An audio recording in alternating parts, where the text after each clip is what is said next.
Hi, and welcome to this week's Mortgage Broker broadcast. My guest this week is Alex Curtis of The Lead Engine. The reason why I wanted to get Alex back onto podcast was to talk about the importance of having a website and understanding what options are out there as a self-employed mortgage broker, as a sole trader mortgage broker who's wanting to have their own website.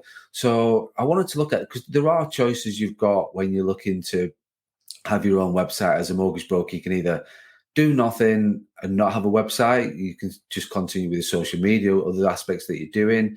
You can pay somebody to do that. But obviously, when you're first starting out as a self-employed mortgage broker and as a sole trader business owner, it's all about cash flow. So that's not always the best and the most cost-effective option. And then, so the last option is having a DIY self-service website going on. And the reason why I say I wanted to get Alex onto the podcast, because that is something they've offered, something that they offer to brokers, something that I've experienced and had first-hand experience of recently. I've changed my website provider at craigskelton.co.uk, changed that, looked at changing the design, the setup, reached out to Alex in terms of it, put me back in control of my website, put me in control of my learning development, because there were a lot of things I wanted to learn about web development and SEO and things like that. And Alex does provide all that in a sort of really great environment. So rather than me talking more about it, let's get Alex onto the podcast to talk about it. You're listening to the Mortgage Broker broadcast with me, Craig Skelton, the podcast which helps mortgage brokers at all stages of their mortgage broking career. So welcome to the podcast, Alex. How are you? I'm good, mate. I'm really good, thank you. Thanks for having me on again. Good. No problem. No, thanks for agreeing to come back onto the podcast and talk about websites, which we're going to get into shortly. But no, I appreciate you coming back on. I think, is this the second time you've been on now? It's at least the second. And then I think you've had like Tom and Tessa on, haven't you? I think it's definitely my at least second. Yes. Yeah, I think it is the second, but we have had representatives of the Lead Engine on the podcast on several occasions, educating our listeners and subscribers about this. It's cost me a fortune. Absolutely. So no, thanks you so much for agreeing to come back on. And the reason why, I wanted to get you back onto podcast is really talk about the importance of having a website as a mortgage broker, because as we discussed before we hit record, I'm talking quite a few brokers I've spoken to recently that are active on social media, are keen in getting the videos and the content out there, but don't have a website in using my words to back up what the content they're putting out there. So they might have YouTube, they might have Insta, TikTok and everything else, but there's no website to back that up, kind of thing. So I wanted to thank you so much for coming back onto the podcast to talk about this, because I feel my own personal experience about having a personal website is important as well from a business point of view. So then people have got one place to go to where they can sort of see various things. They're not going to your TikTok or your TikTok. Well, TikTok's going on. TikTok, looking at your Insta, your Facebook and things like that, everything's in sort of one place. So and obviously there's things like SEO and things like that. But yeah, I just wanted to throw it out there that I was quite surprised how many brokers don't have their own website. And is that something that you do come across? Yeah, I think so, because it's easier and quicker to set up your social profile. You're done in a couple of minutes, and the website is more time consuming. And then I think a lot of people will use a web designer and it will rumble on for months and months and months and then never get done. It's such a painful process to get done if you haven't got a proper plan or you haven't done what, certainly your first website, a lot of people's first website, you're really precious over your business and your brand. So you want to make it look amazing, and you get in this cycle of trying to get this perfect website done that's never perfect. And then I know a lot of people that hate the process of it and it puts them off.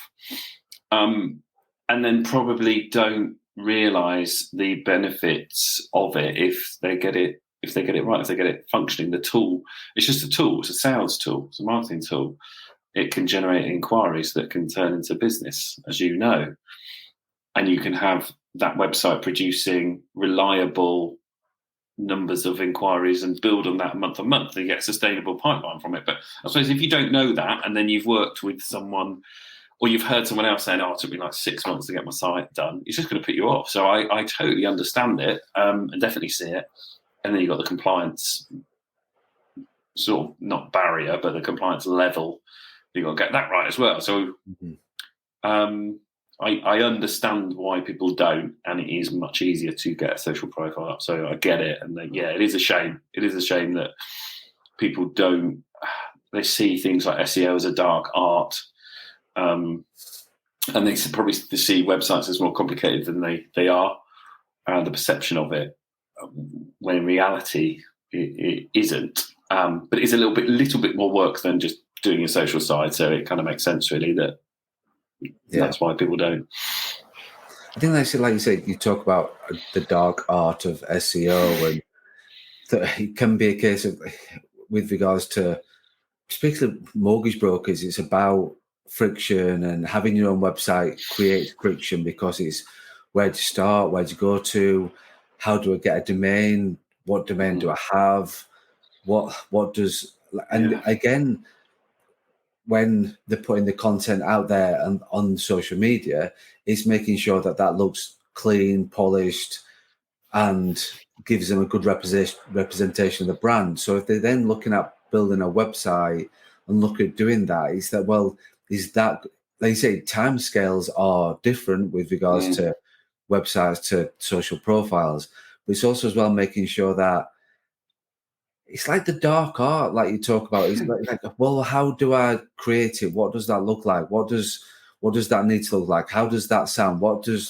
I need? How much time and effort do I need to be putting this on a daily basis? And they could be, like, I know brokers that have had their fingers burnt and lost quite a lot of time and money trying to build a website because they've been. It's like you probably get them as much as well. Oh, every call that I get, it starts with, we've been burnt before. Every single one, without fail, has been burnt. Yeah, just like, so again, there's that. There's that. So I totally get it. So yeah, it's a nightmare, but it isn't, and it doesn't have to be. That's a frustrating thing. Because we've taught people who are new to the industry, new to marketing, and they have got themselves to page 1 of Google for the types of clients that they want to get. It's just that it wasn't an overnight thing, and they had to do some work. But it is possible. But I think a lot of people, there's layers, like you say, even like the domain stuff, like choosing a domain and stuff like that. It doesn't really matter. Just get you just get one. Nobody cares what you're called. No one's going to see that domain name other than on your business card, because people just click links. You know, it's rare that anyone types in your domain. They might search your brand name, but you're better off getting something done and out there than not wanting to do it at all. I think there are plenty of people that are pursuing it and they see other people that are successful with it. But it's probably another thing, I suppose. It's probably easier to see someone successful on social media than it is, because you don't see people's results on like Google. But no, you don't, unless you've got a website that's generating inquiries, you don't know. Like I spoke to some people, like I don't even know if people search for mortgage advice and would inquire. So the whole concept of someone wanting to Google something, find an advisor, and call them, he was dubious of that fact. Right. Didn't think that was he was like, I think they were more likely on social, but from my perspective, it's the other way around. You know, so it's kind of seeing is believing, but you've got to get it to believe it, I suppose, or know someone that's successful with it, and very few, I guess, are. I suppose a great thing about your podcast is you own your own firm and you've done these things yourself, so people are hopefully more likely to believe you than someone like me who's trying to flog the services, isn't it? You know, so I think it's a great thing that you do this and share that, because you are doing it. Absolutely. I think that the thing is, like, when I when I look at this from a business point of view, but then from my own point of view as well, on which we'll talk about that, and we'll make it clear on the podcast, this is not a sales pitching podcast about the Lead Engine or other services that are available within Lead Engine. We'll make that clear. But I wanted to get the reason why you've got choices, I think, as a broker and as me as a business owner. I've got my own firm. We've got three choices. You've either do nothing whatsoever with the website. You don't even think about doing a website. You pay somebody to do the website. So you put somebody in control of that. And the last one, which is what I wanted to talk about and something that I've experienced recently, is that you can do this yourself. And that you alluded to it a little bit there in terms of, so those are the choices that you've got to make. I certainly don't think that the first one is an option. I think you need to do something with a website as a mortgage broker, even if it is just a one landing page kind of thing going on. You need to have some presence because, like you say, you'll never sort of see people. Well, you can't see it. It's only the individual that knows how many leads they've got, how many hits they've got on the website, how many click-through, what the click-through rate is like, and things like that.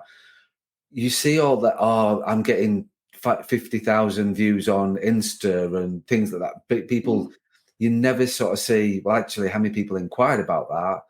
And you don't see anybody publicizing the fact that on my website generated 5 leads this week, because it's not something that people can actively see. So it's something that's personal to you. I'm, as in the person that owns the website, owns the domain, does what they do, that's the only person that can see actually what traction that is getting on the hard work and putting that. But the beauty of it is, and what I'm finding and what I wanted to talk about on the podcast was that I've made a decision, like I've had a website, craigskelton.co.uk for a year, probably 18 months or so now, but I didn't feel that it gave a representation of me. I wasn't in control of it per se.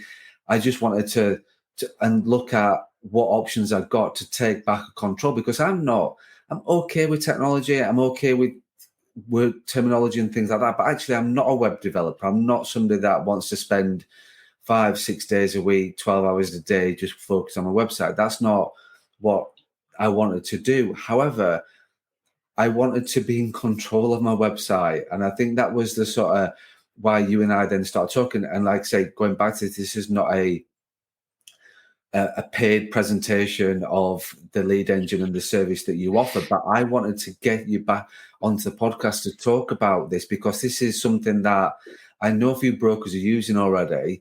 I chose to use it. I reached out to you and said, this is something that I want to do. And I'm now got my website. I'm in control of it. I'm updating it. I spend a day a week like updating my website. It's been building it, and I want to build it out. But and it's not too difficult and things like that from what I'm finding and what I've experienced so far. But I'm getting positive feedback. I've had 2 people reach out to me and book discovery calls on the back of my new website. So I'm not going to put that on Insta. You're not going to see the click. You're not going to see the number of views and things like that. But actually, that's all that matters. I'm not here for views. I'm not here for connection. And I put it out there to educate people, and obviously that is important. But the website is helping me build traction as a mortgage broker coach, as a podcast host, as somebody who owns my own firm.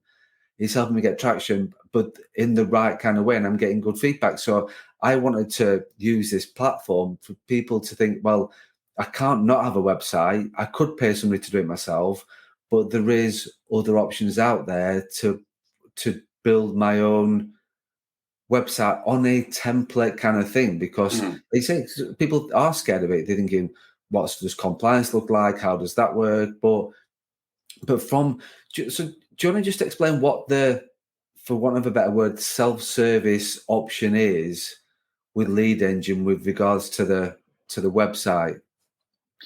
Yeah, really good point as well. Just that you picked up on as well. There's this concept that your new craigskelton.co.uk has only been live a little while, but you've had those sort of 2 come through.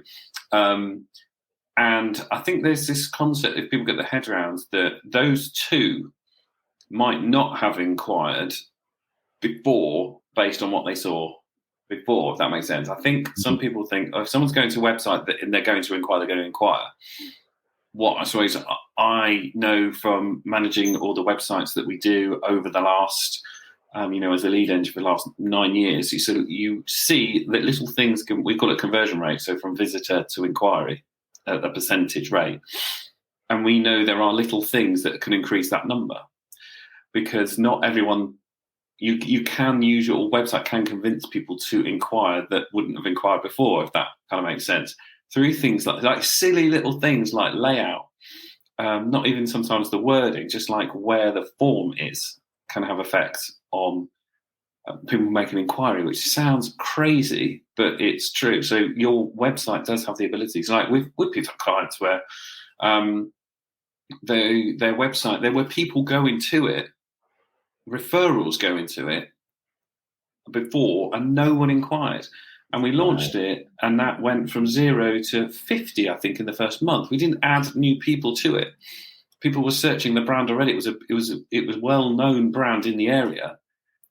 People were just seeing the old one and were not. I'm not gonna pick up the phone because this is not good. Right. So that's a really extreme example, but just that concept that your website does have the ability to do that and can do that.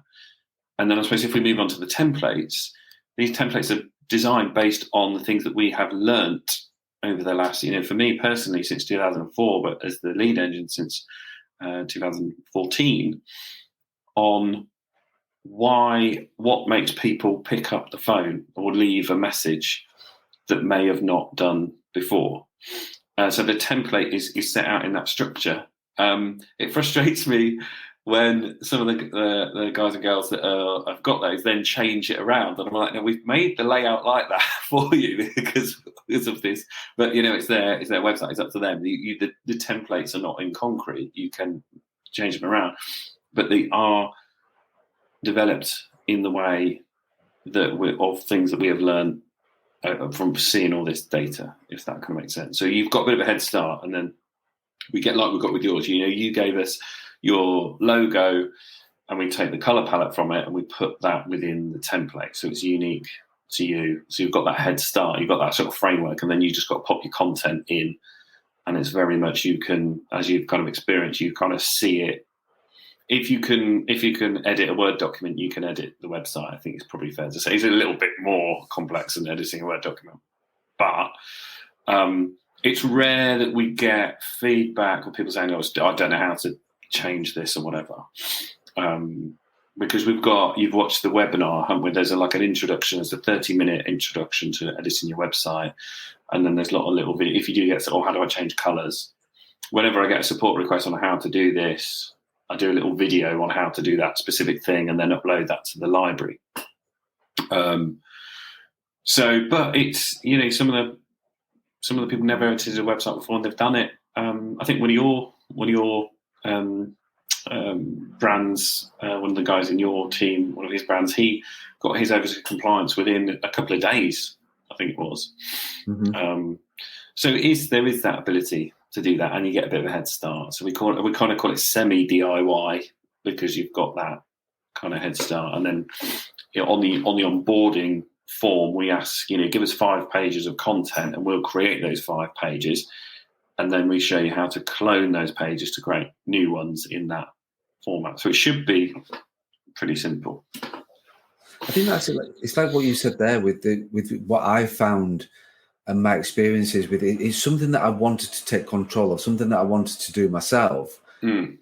But I feel as though I've got the courses, I've got the webinars, I've got the how-to. I can watch them in order and follow through in terms of my learning. So, and it's in my own time, in my own style, and that's what I loved about it. But then behind the scenes, like you said, it's built on 18 years or so foundations of understanding what a website should look like, what a good template looks like, but also as well is that you've got that support function as well there, thinking, "Oh, this has got wrong, or I'm struggling with this, or how do I do this?" And that's building out as well in terms of from a learning point of view. So from a broker's point of view that knows they need the website, know they need a website, know the importance of that and what they need to do, it's investing the time and the effort with regards to building a website. But actually, it's the best of both. I love that model that I can do it myself, so I can see the instant change. I want to do something today on my website. I can make it happen. I can do that. But in a safe pair of hands. You know what I mean? I'm not going too rogue, going down that rabbit hole of, because I have done that before. I did something and it was just completely on my own, not in this, like years ago. When I first set up a bit of DIY stuff going on, and things happened and I couldn't change them. I literally then, I'm like, what have you done? Kind of thing, what have I done? I need to undo it. Didn't know how to undo it, and then all of a sudden, just, what's the point? I'm just going to get somebody to do it for me. Whereas with this, yes, I've got the courses, yes, I've got the webinars, yes, but then I've also got that safe pair of hands behind me going, do you know what? Don't know how to do this. Can you help me with that? And there is that a massive help and support there from people that know what they're talking about without making it overcomplicated. Yeah, no, absolutely. I think one of your guys as well comes on. We do like a live Q&A session every fortnight. So you get half an hour where we're literally there as well. So sometimes people come on and if they're stuck, we can do it that's when we can actually do it for. So I'm a super administrator on all the sites. So when I'm on that sort of drop-in session, if someone's stuck with something, I can then do it for them in that session, if that makes sense. So we've got a team available, and then Tom will make himself available if someone's running ads or whatever and they're not sure what's going on, and we can look at it in that time. So it's kind of like you've got that live kind of feedback within that time fortnightly, and then all the support requests kind of things where so we can't jump. It's really difficult trying to we want to help people. We've got, like you have, we've got service related businesses because we love helping people and love helping them succeed. But if I couldn't do one-to-one with everyone on that DIY thing, because it would, I'd be on the dole in a fortnight, I imagine. But having that window, you're in a group environment, but you get to know everyone. They're all sort of there, people with different networks, and some DA, and some of them do bridging, some of them do mortgages, some of them in Scotland, and it's a nice little community where actually they all like to help each other. And it's funny, like some of them then give advice to the other ones as well. So you'll get other, so people like Jamie, who's been on it for a couple of years, people will ask him his advice on it, and then actually one of your guys, Ross, as well, was giving some feedback to another guy as well. So it's a nice, friendly environment. We're all trying to help each other. We all want to be successful. And then, that's when you get that access where we can literally, if you are stuck on something, I'll literally do it on screen for you at that point. I think that's it. From my feedback from Ross and from the others that are part of that group is that it is very much a supportive. It's not like you've not got some super geek on rolling their eyes going, how can you not know to do that kind of thing? It's very much the community together because they're all learning, and I absolutely love that kind of thing. It's like I love that brokers learning from each other, feeling safe in that environment. Think, do you know what? I can talk about.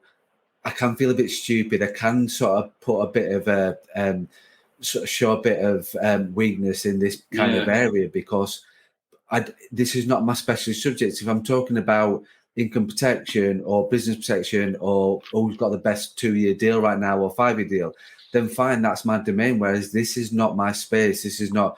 So having that environment, it just shows you the culture that's set up right from the start with the right people that are wanting to do this. Because I know firsthand, like I speak to Ross every single month without fail. We have more conversations as well than just that, but he's very pro about his website and he's very precious about his website as well. He loves the fact that it generates traffic. He loves the fact that it generates income, but that's something that, yes, he's used your template. Yes, he's got your help and support, but actually it's what he's built. It's what he's done, and that's the buzz about it. What he's done brilliantly as well is incorporating the social media strategy with the website as well by embedding. So, SEO, Google is, we talked about it being a dark art. It's not. It's Q&A. It's like someone goes on to Google and they ask a question and Google wants to give the best answer. It's not a dark art there. The only dark art really is proving your sort of authority. I won't get into that, but essentially basics is people search stuff and Google wants a web page with a really good answer. And then you group all those answers and questions into a topic like, I don't know, self-employed mortgages or something. And then each question you should be able to answer. That answer, the customer doesn't. That's content for your website, simply. You can then also answer that in a reel, on Instagram. You can, it's a question of what documents do I need if I'm in a partnership or something, or whatever, LLP or whatever it is, whatever the question is. You can answer that. If you can answer that in a minute for a reel, you can embed that on your website next to the written content that Google reads, and then people get to know. They could have got a choice of finding out their answer by seeing you as a person deliver that, which I think is really incredibly powerful. Or reading that or reading it as text. And he's done brilliantly of putting his reels and embedding them in amongst his text as well, which he finds, really easy to do. And then he's kind of now got his content plan for his website, his content plan for his social as well, and they're working together. He's been very proactive with that. And he will, if he keeps going, things will grow and grow. No, I think that's the thing with it is that because he's clearly passionate about that, but then for somebody that's listening the first time thinking, oh my God, like I don't even know where to start with something like that. Like, how does that even work? Where do I start with it? Well, you do explain that there is that step-by-step. I've watched like the SEO content guide, now you've got step-by-step videos, you've got that video vault of help to go, right, just do this, then follow that. And if this bit, I don't get that, go back to that bit and go. So, and like I say, if you are, then there's the group sessions. So, but it's always about, for me, the thing with this is that, and the reason why I chose to do this and go down this road, and this is why I'm passionate about it and why I wanted to get you on the podcast to talk about it, is because you're learning, you're developing yourself. I feel as though I'm no web developer, but if I feel as though I can do something on a website that has an impact, that motivates me. I'm building out my website. I'm like the feedback I had, and I did reach out to a few people and sort of said when I'm my own one and sort of say, right, you've seen everything I do, you've seen this, this, and this. What is it that's not connected? And they give me feedback on that. I think, okay, well, I can work on that now. I can work on the feedback I've had from several people and thought, right, I need to define my product on the website. What does that look like? And using the website to build that out. But if you need to be motivated by investing in yourself to then do this, because it could be easy to go, do you know what, Alex, here you go. Here's X amount, like more pounds per month, blah, blah, blah. And can you just do it for us, mate? Can you just crack on and do it? There's that option. Or for like the sole trader, the one about somebody who does genuinely want to learn the dark art of various digital marketing, it's a great way to then get your hand in, because you've got the template, it's branded, it's coloured, it's set up for you. You can, like I said, duplicate the pages, tweak them, make sure they're just in preview till then, and then make them live when you want to. And genuinely, if I can do things like I've changed pages, I've added to pages, I've done various things, and this is like I said, this is only something I've been doing for the last week or two. It's then, if I can do it and got the time to do it, then everybody can do it, and everybody can make time to do it, because yes, you're social proofing yourself, but then it's the other things that just help with building your online, building your brand, building your online presence as a whole, and not just focusing in one particular area. You're focusing across everything, really. Absolutely. One point I will make though is that we, if you do want to upgrade and it's not right for you, we do say no. So sometimes you can't pay more and get more because what we've learned in the last decade, like nearly 10 years now, is who we can help and at what point and what service. So we don't always get it right. We make mistakes. But every client we get, we learn when the timing is right for them as well. So if you are a startup, we wouldn't pitch anything other than the DIY for you, because it would, cash flow wise, it wouldn't work for you. We're starting to learn that, and then also I would try not to. So there are people that don't want to do it, and there's some people that take us up on it and then don't do the work, and then they don't obviously progress. There's no shortcuts in life. And other than winning the lottery, like there's no, you can run ads to your website from, to get people looking for advice. You can do that, and that can provide shortcuts, but you're paying for it. There's no shortcuts to becoming an overnight success, even with your website. You do have to get there, and don't be fooled by just thinking even if you hire someone like a specialist like us that they can do this. Sometimes you are better off on your own, certainly at 100% at the beginning, to do that, and then maybe in time you could get to a point where that would work for you. But on the other hand, we've got people on the DIY for years, doing really well, and they don't need to upgrade because they've done the work, and they're just maintaining those positions now, and they get the leads that they need. So, yeah, if that kind of makes sense. No, it definitely does. I think, like you say, and I think it's down to the individual, isn't it? You're not overselling something, like it's not right for. And no. I was having this very similar sort of conversation yesterday with a broker who's been employed, been in the corporate world, gone self-employed, now going out on her own. And like I said to her, it's about your cash flow, certainly at the start, making sure you've got your income coming in. There's no, she was, do I start with this? Do I go there? Do I spend money on this? Do I go, like, where does it sort of start? And obviously there's various decisions to be made, but the website is one to be made, get right from the start. But like, see, you're not here to, like, the DIY self-service option is something to get your shop window open and shop window out into the thing. And if you, like, for me, like, when the template that you set up was fine, like there was not, like, it was, I didn't need to, I wanted to do something with it, absolutely, and that wasn't down to what you'd done or what you'd set up. It was because I wanted to add my personality to it, and and I will continue to do that. And it's not right now, is it perfect? No, not at all, but I'm working on it and building on it and tweaking on it. But I think, especially when you, like, as a new broker setting up as self-employed, how to be a mortgage broker.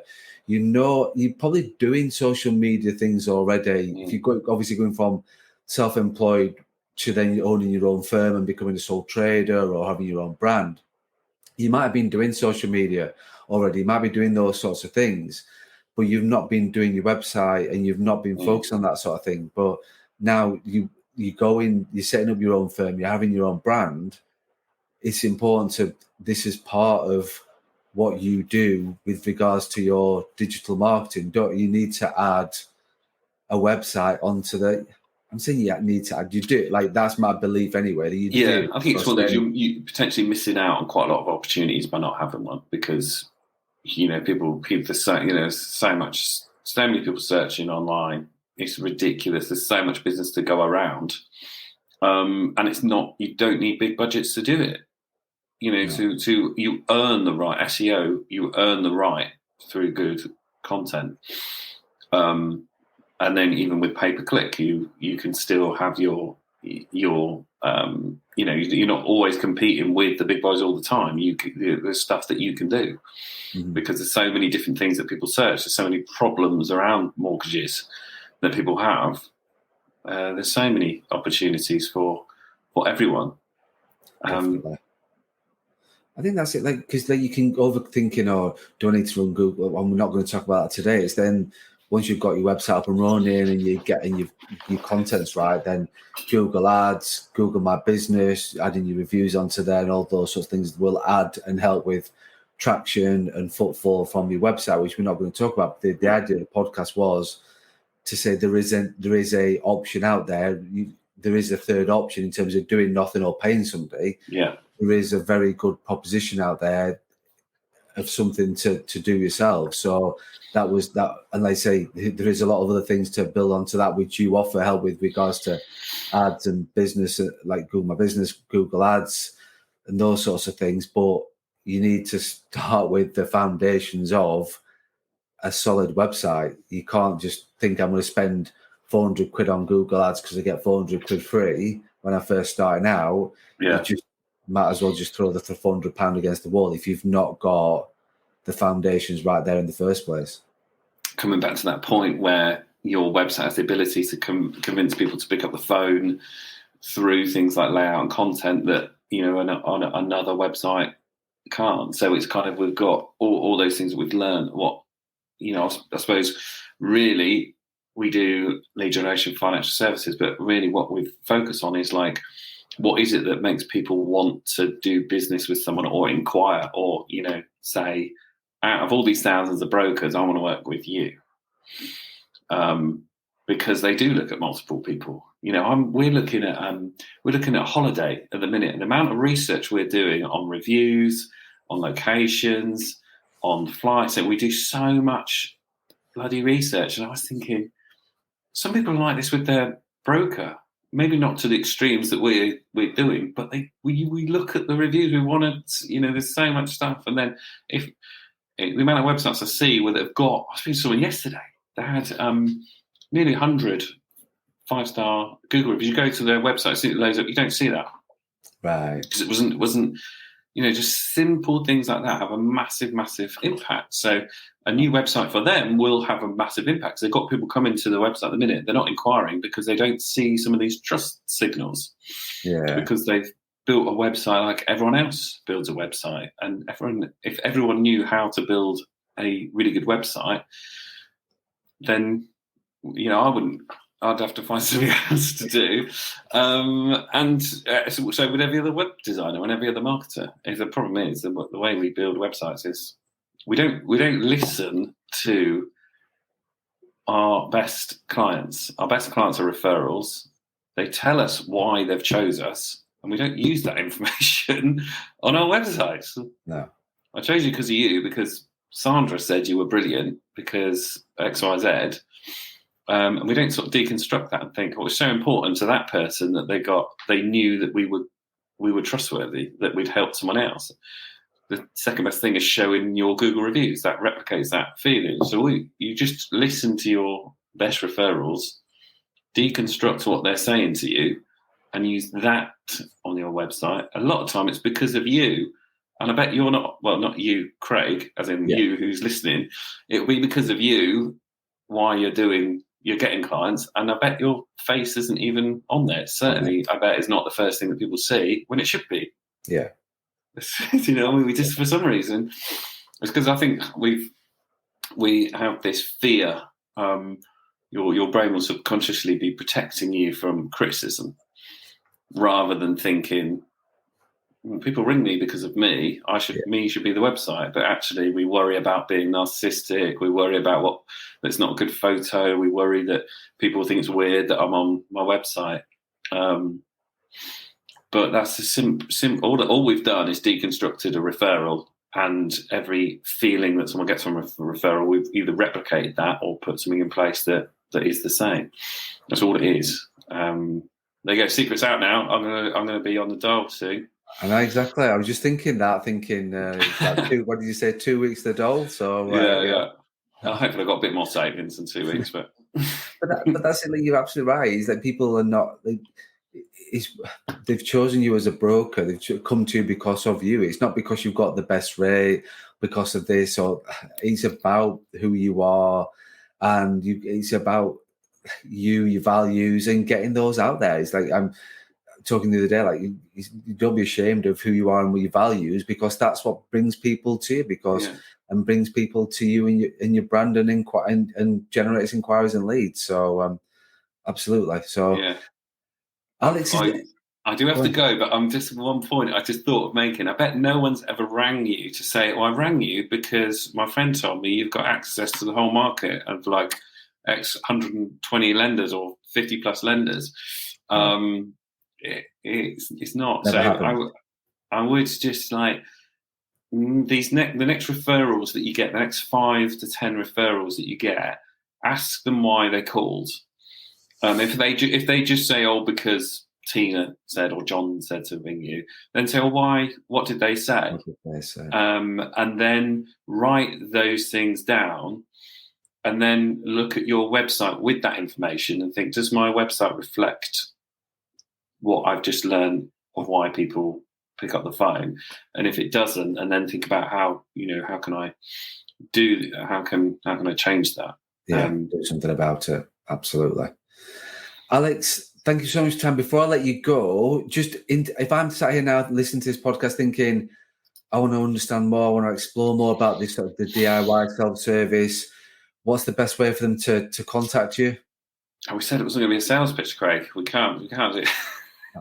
You're allowed one. You are allowed. You're allowed one. So the leadengine.co.uk, you got Alex Curtis on LinkedIn.